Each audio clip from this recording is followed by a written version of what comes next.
പ്രിയപ്പെട്ട അച്ഛന്മാർക്ക് സാഹചര്യം അനുകൂലമാണെങ്കിൽ നമുക്ക് അൽത്താരയിൽ നിന്ന് തന്നെ ആരാധനയിൽ പങ്കെടുക്കാം. അല്ലെങ്കിൽ ഇന്നല്ലെങ്കിൽ നാളെ മുതലെങ്കിലും നമുക്ക് ഒരുമിച്ച് നിൽക്കാം. നമ്മളൊരു കുടുംബമായി പ്രാർത്ഥിക്കാം. സ്വാതന്ത്ര്യം പോലെ നമുക്ക് ഈ സമയം പ്രയോജനപ്പെടുത്താം. നമുക്കെല്ലാവർക്കും ഒരു നിമിഷം കണ്ണുകളെ അടച്ച് നമ്മുടെ ബെൽത്തങ്ങാടി രൂപതയെ ഒന്ന് സമർപ്പിക്കാം.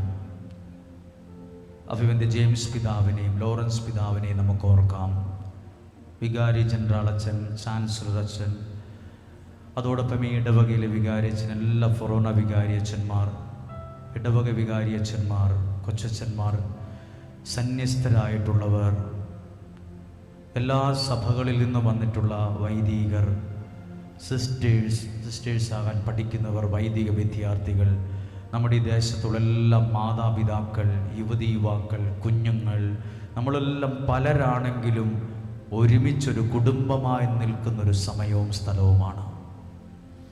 നമുക്ക് ഈ ദിവസം കേട്ട ആ വചനത്തോടെല്ലാം ചേർന്ന് നിങ്ങളുടെ 2-3 നിയോഗങ്ങളെന്ന് സമർപ്പിച്ച് എല്ലാം സമർപ്പിച്ച് പ്രാർത്ഥിക്കുന്ന സമയത്ത് ദൈവത്തിൻ്റെ കരം ചലിക്കുമെന്ന് വിശ്വസിക്കുന്നു. ഇന്ന് ദൈവകരങ്ങളിൽ ഏൽപ്പിച്ചു കൊടുത്ത വിഷയത്തെ ഓർത്ത് ഒരിക്കലും കരയേണ്ടി വരികയില്ല, ഒരിക്കലും നിരാശപ്പെടേണ്ടി വരികയില്ല. പ്രിയപ്പെട്ടവരെ, 2 കരങ്ങളും നമുക്ക് ഉയർത്തിപ്പിടിക്കാം. ഈ ഉയർത്തിപ്പിടിച്ചിരിക്കുന്ന കരമുണ്ടല്ലോ, അതൊരു ദൈവാനുഗ്രഹത്തിന്റെ വാതിലാണ്. ഈ ഇങ്ങനെ കരം ഉയർത്തിപ്പിടിച്ച് പ്രാർത്ഥിക്കാൻ എല്ലാവർക്കും കഴിയില്ല. അങ്ങനെ പ്രാർത്ഥിക്കണമെങ്കിൽ പോലും ഒരു കമ്മിറ്റ്മെന്റ്, ഒരു സമർപ്പണം വേണം, ഒരു താല്പര്യം വേണം, ഒരു ധൈര്യം വേണം. അങ്ങനെയെങ്കിൽ 2 കരങ്ങളും ഉയർത്തി നമ്മൾ സമർപ്പിച്ച നിയോഗങ്ങളെ ദൈവത്തിന്റെ സുരക്ഷിത കരങ്ങളിലേക്ക് ഒന്ന് ഏൽപ്പിച്ചു കൊടുത്തുകൊണ്ട് എല്ലാ ശുശ്രൂഷകളും തുടർന്നുള്ള 3 ദിവസങ്ങളിൽ ഏൽപ്പിച്ചു കൊടുത്തുകൊണ്ട് ഒത്തിരി അത്ഭുതങ്ങൾ, അടയാളങ്ങൾ, ദൈവപ്രവർത്തികൾ ഈ ദേശത്ത്, കുടുംബങ്ങളിൽ, ദേശത്ത് സംഭവിക്കാൻ ഇടയാകണമേ എന്ന് ആഗ്രഹിച്ച് 2-3 പേരെങ്കിലും കേൾക്കത്തക്ക വിധം എല്ലാവരും അധരം തുറന്നു സ്തുതിച്ച് പ്രാർത്ഥിക്കുന്നു. Hallelujah, hallelujah. ശബ്ദമുയർത്തി സ്തുതിച്ച് പ്രാർത്ഥിച്ചു. എല്ലാവരും സ്തുതിക്കുന്നു. വിശ്വാസത്തോടെ ദൈവത്തിന്റെ ബലമുള്ള കരങ്ങളിലേക്ക് ഏൽപ്പിച്ചു കൊടുത്തുകൊണ്ട് സ്തുതിച്ച് പ്രാർത്ഥിക്കുന്നു. Hallelujah, hallelujah.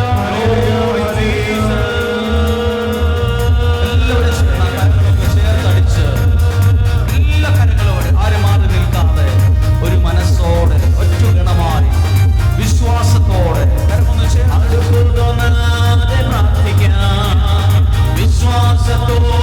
പ്രാർത്ഥിക്കാം.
ഹൃദയത്തോട് ചേർത്ത് ഈ സമയം എല്ലാവരും കണ്ണുകളൊക്കെ നടച്ച് സമാപന സമയത്തേക്ക് വരുമ്പോൾ ഒരു നിയോഗം സമർപ്പിച്ച് ഈ 4 ദിവസങ്ങളിലും എനിക്ക് മുഴുവൻ ശുശ്രൂഷകളിൽ പങ്കെടുക്കാൻ ഒരു ഭാഗ്യം തരണമേ. കേൾക്കുന്ന വചനം എത്ര മണിക്കൂറുണ്ടെന്നുള്ളതല്ല, ഒരു നിമിഷമെങ്കിലും ആത്മാർത്ഥതയോടെ പ്രാർത്ഥിക്കാൻ കഴിഞ്ഞോ അതൊരു വിടുതലിന് കാരണമാകും. വിചാരിക്കാത്ത വ്യക്തികളിൽ നിന്നായിരിക്കും, സ്ഥലത്തു നിന്നായിരിക്കും ചിലപ്പോൾ വലിയൊരു അനുഗ്രഹം ഉണ്ടാകുന്നത്. ഒന്നിനെയും വില കുറച്ച് കാണരുത്. ഏലിയ ജോർദാൻ അരികെ കെറീത്തെന്ന അരുവിക്ക് സമീപം ഇരിക്കുമ്പോൾ കാലത്തും വൈകിട്ടും അപ്പവും ഇറച്ചിയും കൊണ്ടുവന്ന് കൊടുത്തത് ഒരു പക്ഷിയാണ്. ദൈവത്തിൻ്റെ ആ കരുതൽ കണ്ടോ, അതൊന്നം തെറ്റാതെ, ലക്ഷ്യം തെറ്റാതെ ആ പക്ഷി അവിടെ തന്നെ കൊണ്ട് കൊടുത്തു. എവിടെയെങ്കിലും കൊണ്ട് കിട്ടുമെന്നല്ല, ഏതേലും മരത്തിലിരുന്ന് കൊത്തിപ്പറിച്ച് തിന്നൂന്നല്ല, അത് ആ കറക്റ്റ് സ്ഥലത്തെത്തി, കറക്റ്റ് എത്തേണ്ട വ്യക്തിയിലതെത്തി. ഇതുപോലെ ഈ ബെൽത്തങ്ങാടി രൂപത കൺവെൻഷനിൽ പങ്കെടുക്കുമ്പോൾ നിങ്ങളിൽ ചില നന്മകൾ വന്നു കയറാനുണ്ട്. നിങ്ങളുടെ ചില കാര്യങ്ങളിൽ ദൈവം അത്ഭുതകരമായി ഇടപെടും. ഞങ്ങൾ വിശ്വസിക്കുന്നു. എത്ര പ്രാർത്ഥിച്ചിട്ടും നടക്കുന്നില്ലല്ലോ എന്ന് പ്രാർത്ഥിച്ച കാര്യമായിരിക്കും അത്ഭുതമായി നടക്കാൻ പോകുന്നത്. 100 സാക്ഷ്യങ്ങൾ പറയാൻ ഇടവരും. ഒരു നേർച്ച നേർന്നേ ഞാനൊരു സാക്ഷ്യത്തെ പറയും, ഞാനൊരു സാക്ഷ്യം പറയാൻ ഇടവരും. കർത്താവേ, തുടക്ക ദിവസമാണ്. നാളെ മുതൽ കുറച്ചുകൂടെ അനുഗ്രഹമുള്ളതാകണമേ. നാളെ മുതൽ കുറച്ചുകൂടെ അത്ഭുതമായി മാറണമേ. ഓരോ ദിവസവും ഓരോ പടി അനുഗ്രഹമാകത്തക്ക വിധം ക്രമീകരിക്കണമേ. 2 കരങ്ങളെയും ഉയർത്തി ഇപ്പോൾ ഈശോയുടെ ആശീർവാദം സ്വീകരിക്കാൻ നമ്മൾ ഒരുങ്ങുകയാണ്. 2 കരങ്ങളും ഉയർത്തിപ്പിടിക്കാമോ? ഈ സമയം നമ്മൾ പരിശുദ്ധ കുർബാനയെ എടുത്തുയർത്തി ആശീർവദിക്കുമ്പോൾ നിങ്ങൾക്ക് ആവശ്യമായ നന്മകളെ ദൈവം എല്ലാവരും പ്രാർത്ഥിക്കുമ്പോൾ അനുഗ്രഹിച്ച അതിരുകളെ വിസ്തൃതമാക്കണമേ, അനുഗ്രഹിച്ച അതിരുകളെ എന്ന് പ്രാർത്ഥിച്ചു. അച്ഛൻ പരിശുദ്ധ കുർബാന എടുത്തുയർത്തി ആശീർവദിക്കുമ്പോൾ അനുഗ്രഹിച്ച അതിരുകളെ വിസ്തൃതമാക്കണമേ, അനുഗ്രഹിച്ച അതിരുകളെ വിസ്തൃതമാക്കണമേ. എല്ലാ വിപത്തുകളിൽ നിന്നെ കാത്തുകൊള്ളണമേ. അങ്ങയുടെ കരം എന്റെ കൂടെ ഇരിക്കണമേ. പ്രാർത്ഥിച്ച് ഒരു ദോഷവും എനിക്ക് വരികയില്ല, ഒരു തിന്മയും എനിക്ക് വരികയില്ല, ഒരു അനർത്ഥവും എന്റെ കൂടാരത്തെ തൊടുക പോലുമില്ല. ഇത് വിശ്വസി പറഞ്ഞേ, എല്ലാവരും പറഞ്ഞേ, ഒരു ദോഷവും എനിക്ക് വരികയില്ല, ഒരു അനർത്ഥവും എനിക്ക് വരികയില്ല, ഒരു അനർത്ഥവും എന്റെ കൂടാരത്തെ തൊടുക പോലുമില്ല. 2 കരങ്ങളും ഉയർത്തി നന്നായി സ്തുതിച്ച് പരിശുദ്ധ കുർബാനയെ നോക്കി സ്തുതിച്ച് പ്രാർത്ഥിക്കുന്നു. അധരം തുറന്ന് സ്വരമുയർത്തി സ്തുതിച്ച് ഈ നല്ല ആശീർവാദം സ്വീകരിക്കുന്നു.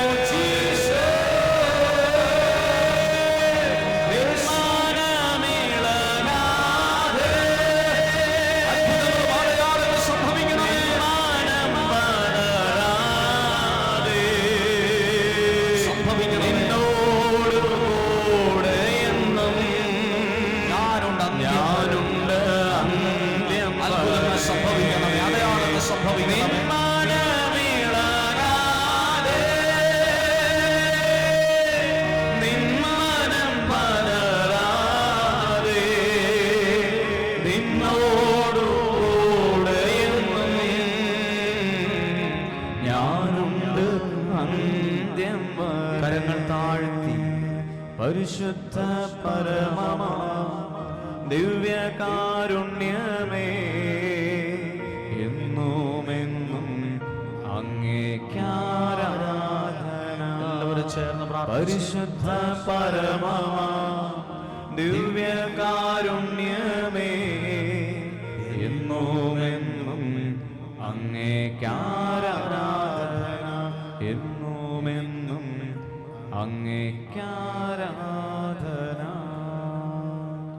ഒരു നിമിഷം